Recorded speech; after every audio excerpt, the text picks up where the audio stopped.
We on live, We on live, unedited. and my back just cracked because I was about to say I'm not doing so well.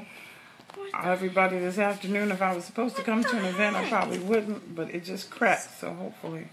Snack, crackle pop. I'm just jealous that I ain't crackle. You know what I mean?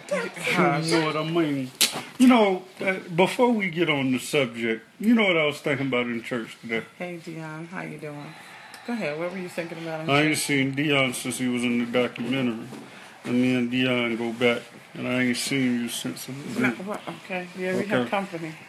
Yeah, how come Okay, well, turn that off if you're if going to be on up in here, you can't, yeah. We're gonna wrestle, so watch us wrestle for entertainment.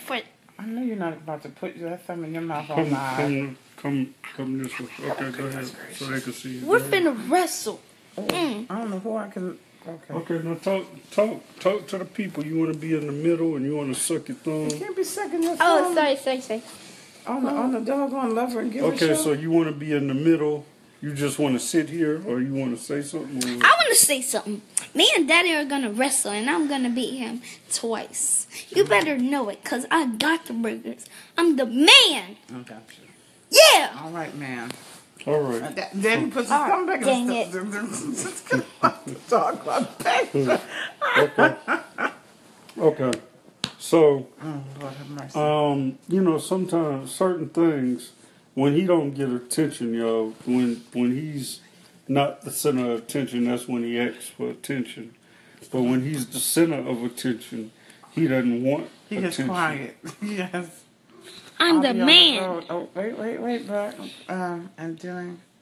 I am You the can bring man. them Vince. That ain't nothing. You know what? I'm gonna say something. I ain't never met none of these beautiful kids. I see them in all these pictures. I see y'all going out to eat. I see this, that, and the other thing. I would like to meet the beautiful children. So the next time you go out to eat or something like that, I want to see them. I know you got a busy life, so do we. But we want to see you and the children. Because I always enjoy seeing you guys together. I love you, Mommy, Bommy. I love you too, sweetheart. Okay, now that we're back, because right? Mr. Attention. Mr. Back to our regular programming. Yeah, back to our regularly scheduled program. Shane McMahon just showed up and tried to interrupt me. I'm glad that wasn't on the camera. Good God Almighty. But anyway, Yeah, but you can tell we're unscripted. Good God Almighty. yeah, but what I was talking about as far as today, what I was thinking about, because the pastor did ask if anybody feels like they've been, what did he say? How did he say First it? of all, before we get into the pastor, where did we go to worship? We went to the praising place on Sharon Amity. North Sharon Amity Road, that beautiful shopping center that is looking so much better since the church purchased it.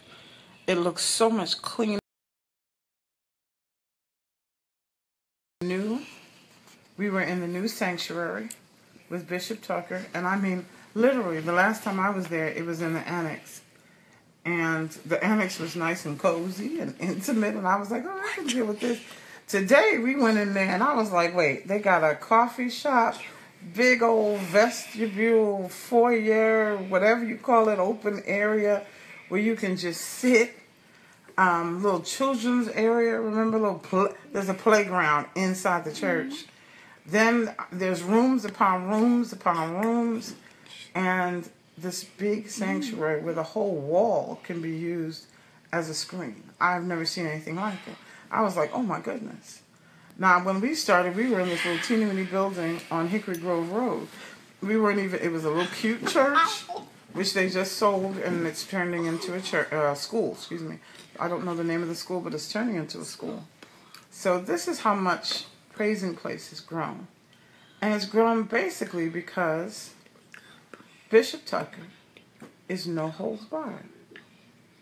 You think that's what it is? Because I don't see. I think that's what it is. I don't see it like that. He is no holds barred, and he is what the church needs to address, and what the church is more of, motivating you and just getting Inspiring you. inspired for the week and getting you Let through me the give week you when you 7 go to work. steps. 7 steps to get through the week And until 3, next Sunday. how to do this and how to, that's what I call it, Be how to successful sermons. monetarily. Yes, they inspire you with physically, money.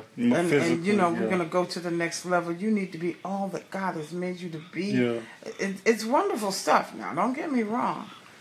But the bottom line is that the church and the gospel of Jesus Christ, used to be one, okay? The gospel would be preached, the power of Jesus Christ, the authority of God, and the gift that you get with what Jesus Christ did on the cross. That used to be one. Now, depending on where you go, it's not. I mean, you might hear a little vague reference to, Jesus, but mostly, and I don't have anything against anybody because I believe if we're all working for the kingdom, then that's okay.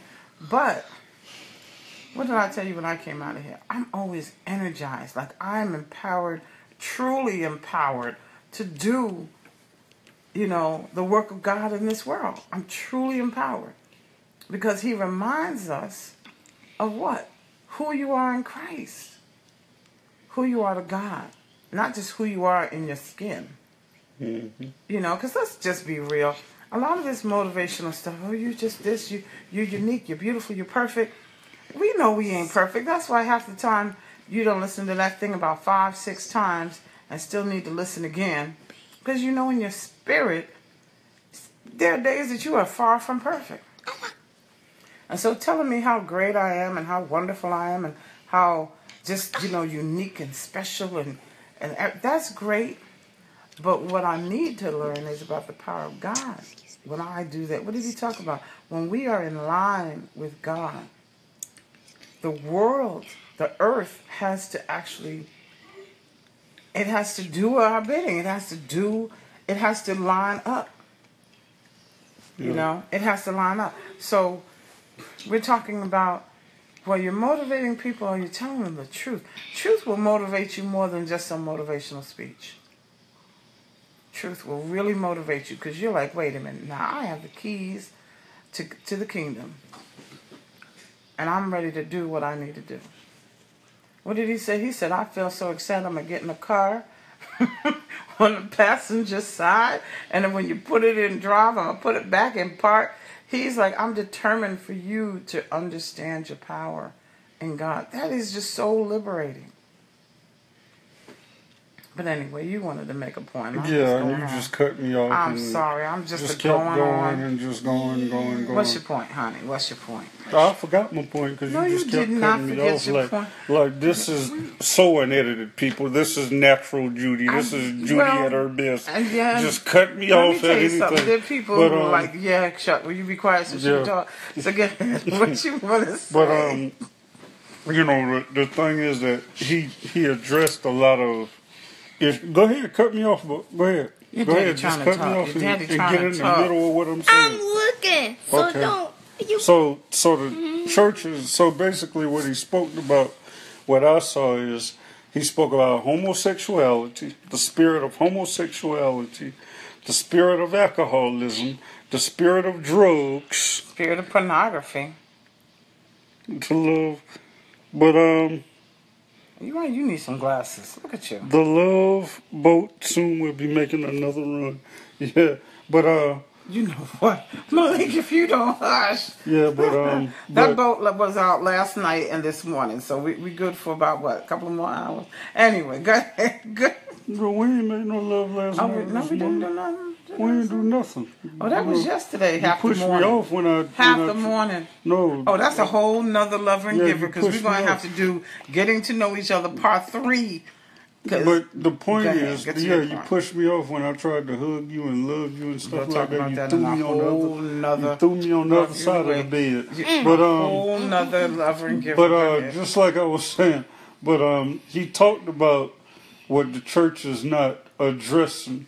The spirit of homosexuality, the spirit of alcohol, the spirit of clubbing, the spirit of pornography, the spirit of bartending, being at the bar, these spirits that I haven't heard from church since the 80s.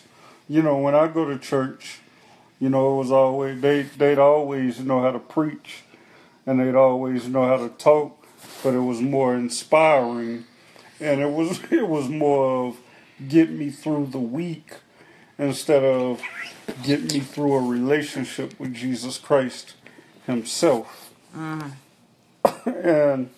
I figured he had the Bible to back him up, right?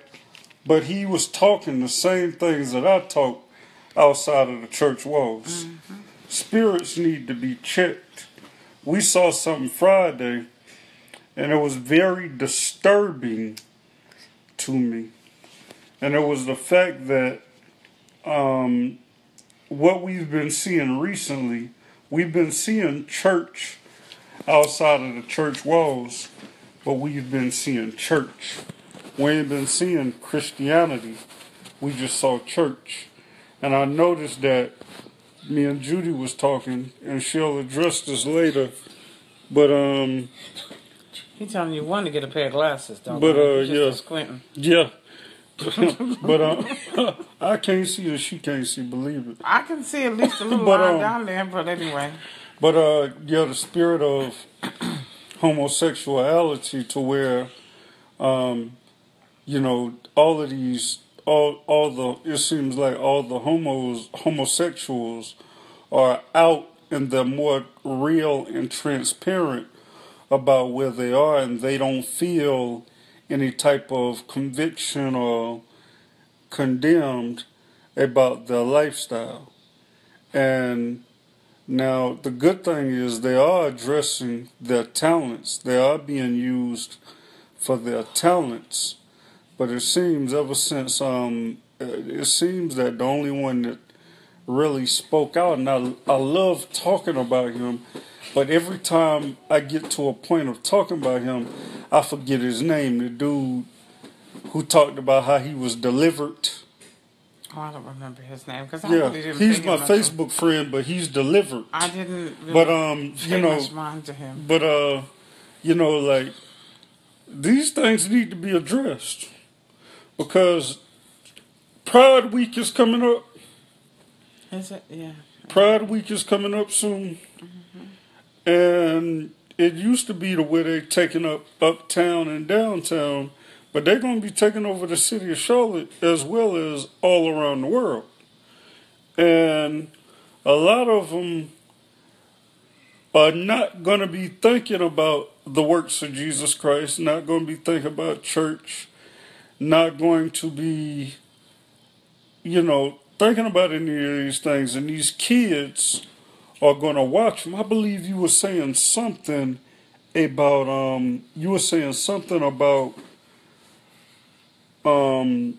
about some mother, some parents wanted to take their kids to Pride Week. There was a conversation, I think, in one of the groups that the mother wanted to take the child to Pride Week and the father was against it. And so it became an issue, between the mother and the father on what to expose the child to. And I don't believe the child was even in high school yet. I think that it was either an elementary level or middle school child age. And they wanted to take their child to Pride Week. And, I didn't even get in either way. Either, let them do whatever they want. Or it's going to be like, oh my goodness, are you crazy? So, and since I don't know the mother and father, I'm like, unless somebody sat here and told me her reasoning, I'm not going to assume why she thought it was important. But, for me, I don't think I would take a very young child